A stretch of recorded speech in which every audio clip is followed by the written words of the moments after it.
E assim, quando você foi anunciada na Fazenda, foi um susto pra todo mundo. Como assim, Sherazade?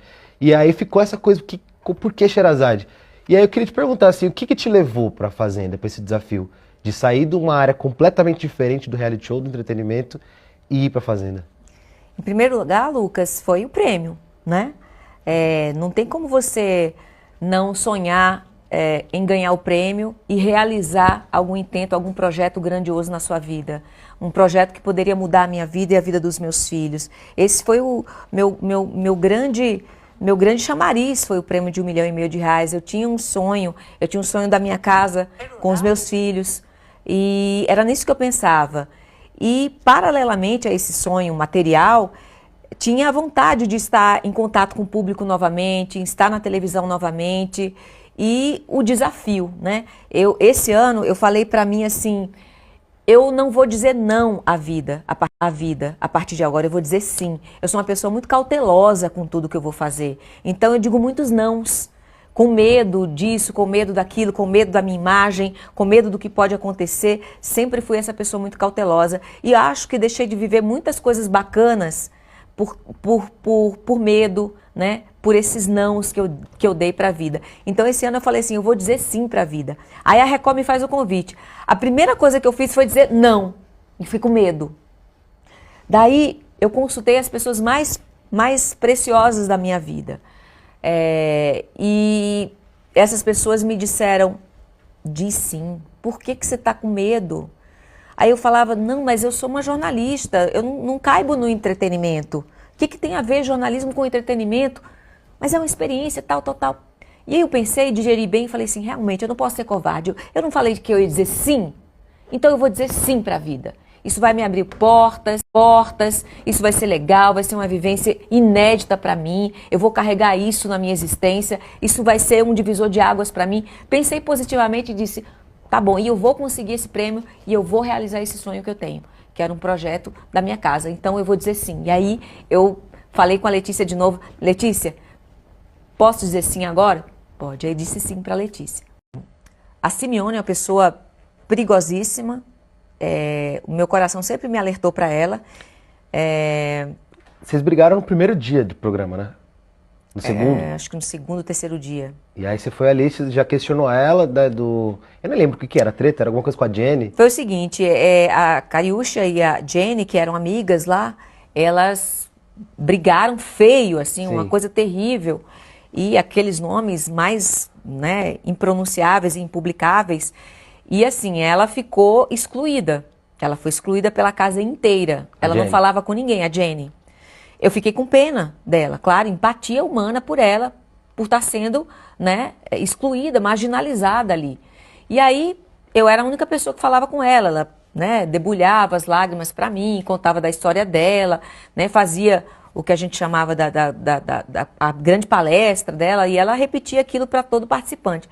E aí, com a Cariúcha, fica isolada, a gente está na mesa e ela insistindo que a história da Cariúcha, eu falei assim, mas... E a Simeone estava o tempo todo falando, mas você tem que pedir perdão, porque senão você tem que ver o que é que você fez, blá, blá, blá, e martelando naquele assunto. E eu falei, Jenny, você não já pediu perdão para a Cariúcha? Já? Ela não, já te perdoou? Já tinham se acertado, não tinha para que ficar cozinhando aquele assunto, sabe? Rendendo aquele assunto, que não tinha mais para que render. E eu achava que aquilo ali era para render VT. E eu falava assim, não fica nessa pilha, sai dessa, passa a página. A Simeone não gostou, foi falar para a Cariúcha alguma coisa, a Cariúcha chega para mim, não quero mais dormir com você. E vocês dormiam juntos? A gente dormia na mesma cama, estava se aproximando, eu e ela. O fato de eu ter me recusado a fazer o animal, porque, vamos lá, o André foi chamado na mesa para escolher. Você quer fazer alguma coisa? Ele falou, não vou fazer nada. Estou com dor nas costas, fiz o boi, blá, blá, blá, blá, não vou fazer. Ah, tá bom, tudo bem, pode ficar sem. Beleza. Eu esperei que ela fosse me chamar, como todos os fazendeiros faziam. Os fazendeiros chamavam as pessoas, como havia função de menos e peão de mais, e muita gente queria fazer os animais, sempre sobrava peão e faltava função. Então, assim, o Tomzão estava 2 semanas sem fazer nada, de pernas pro ar, porque ele não faz nada. Ele é servido. Ele não levanta para pegar um copo. Sério? Para você ter uma ideia. é servido ali pelos súditos dele. Então, Tonzão há 2 semanas se arrastando pela casa, sem fazer nada. Outros peões, uns meninos de 20 anos, que passavam o dia marombando, puxando ferro, sem fazer nada, o dia na piscina, o dia no ofurô, sem nada para fazer. Colônia de férias, né? Colônia de férias, spa. Tá né? no spa? Spa. Então, o pessoal no spa e ninguém se prontificava. E eu tinha feito lixo 1 semana. A regra, né? A regra não era uma regra, mas o combinado, mais ou menos, entre os fazendeiros e os peões até então, era que quem fazia 1 semana podia. Admiro a doçura da Jaque, aquela menina cheia de sonhos, linda por dentro, por fora, minha branquinha de neve, que também é uma menina autêntica, cheia de talento, uma voz linda, que adorava ouvir. Pelo contrário, foi a pessoa que me acalmou. Foi a pessoa que me deu a mão e disse, vamos, a gente vai fazer junto. E a gente fez junto a ovelha, depois a gente fez junto o lixo. Eu mostrei para ele como é que fazia o lixo, porque eu que estava na função do lixo. Então a gente fez junto ali, depois a gente entrou na casinha, fiz um lanche pra gente, levei na casinha, depois ele foi descansar, ele estava exausto, acho que emocionalmente exausto também. E, enfim, aí aconteceu o que ninguém esperava que acontecesse e eu tampouco. E é uma amizade muito improvável de vocês, né? Assim, acho que não só pelo estilo de vida e também pela história, pelo como cada um estava na mídia. Então, tipo, a Raquel Sherazade e o Lucas, que entrou muito com essa, né, com esse rótulo de ser o ex da Jojo Todinho e que foi cancelado em algum momento. E aí vocês, acho que mostraram uma relação muito bonita. E eu não sabia nada da história dele. Aliás, eu não sabia nada da história de ninguém. Eu sabia que o André era um grande ator, mas eu não sabia nada da história pessoal de ninguém. Eu fiz questão de entrar na Fazenda. Você acha que você até citou aqui, né, essa armadilha emocional, você acha que isso foi criado para você porque as pessoas ali dentro, elas não conseguiam te atingir ali no debate? Então assim, já que eu não consigo ter argumento para discutir com ela, vou por um outro caminho que talvez eu saia ganhando. Sim, Lucas, as pessoas usam as armas que têm. Se a tua arma é a falsidade, né, a engenharia ali através da mentira, como faz a Simeone, né, ela faz toda uma estratégia ali de mentiras, envolvendo pessoas, ela manipula as pessoas ali de uma forma cruel até, mas de uma forma segundo fria. ela é a única pessoa naquela casa que é capaz de te enfrentar de igual para igual no debate. Eu não vi nenhum debate, ela não, assim, debate mesmo, não. Vi argumento, gritaria, xingamento, ela me xingou de algumas coisas. Muito bonito do que você disse. Vamos ver também um pouquinho o outro lado da casa. Galera que já não ia muito com a sua cara. E o que eles falaram e você talvez não tenha visto. Vamos ver. Compiladão. Quero perder pra Raquel. Você entendeu? Ela se sente a dona daqui. Se sente. Ela tá se sentindo que é a dona, verdade. Ela se sente a de dona tudo. Ninguém tem coragem de ir nela. Ninguém tem coragem nela. Raquel eu não curto. Alguma coisa nela é muito estranha. É que você falou, essas sonsas são as piores. Por isso que eu gosto de gente que explode igual a mim. É por aí. Vai ela. Nós vamos pôr ela e o André. E é casal. As plantinhas. Para já. As plantinhas. Ela vai dormir em casa, você não quer dormir? Eu não quero dormir em casa. Aqui no resort, não. Eu não tenho medo dela. Ela acha que eu tenho medo dela, coitada. Pegou, hein? Coitada.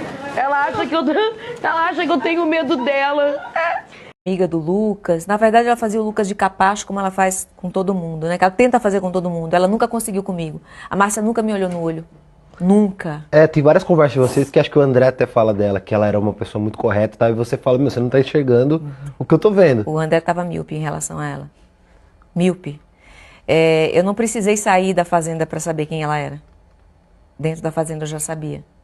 O que você acha dela? Dentro do jogo, uma pessoa sem caráter, uma pessoa aproveitadora,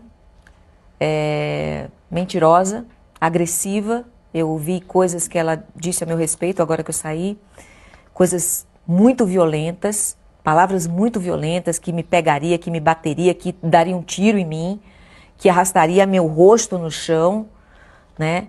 E eu acho que são palavras muito violentas para um adversário de jogo. Ela é uma esportista, foi esportista, não sei, mas ela devia ter esse fair play, espírito de jogo. Em nenhum momento eu fui agressiva com ela, dirigi palavras desrespeitosas a ela.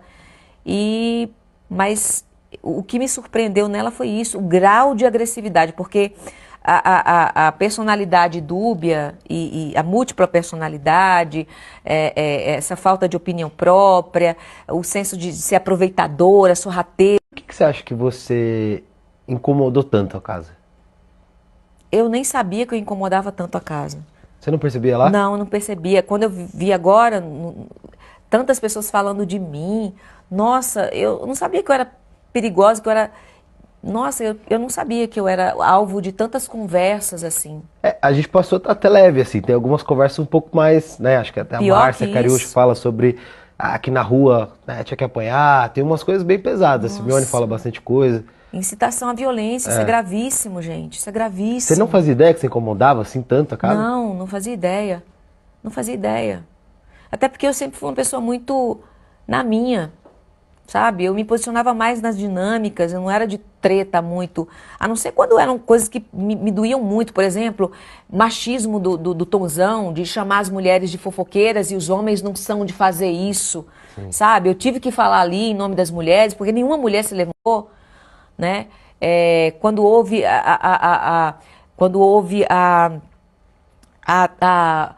os ataques homofóbicos contra o Lucas, né? É uma coisa indigesta, uma coisa que não se pode aceitar, não tinha como ficar calada com aquilo.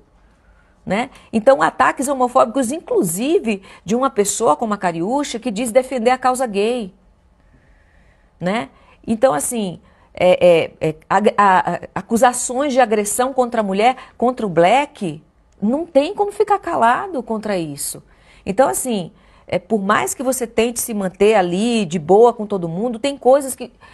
Tem as situações onde você não pode se calar, senão você será cúmplice desse tipo de discurso. Eu não poderia ser cúmplice desse tipo de discurso, como eu não fui cúmplice da tirania da Jenny, por isso eu me rebelei contra a tirania dela.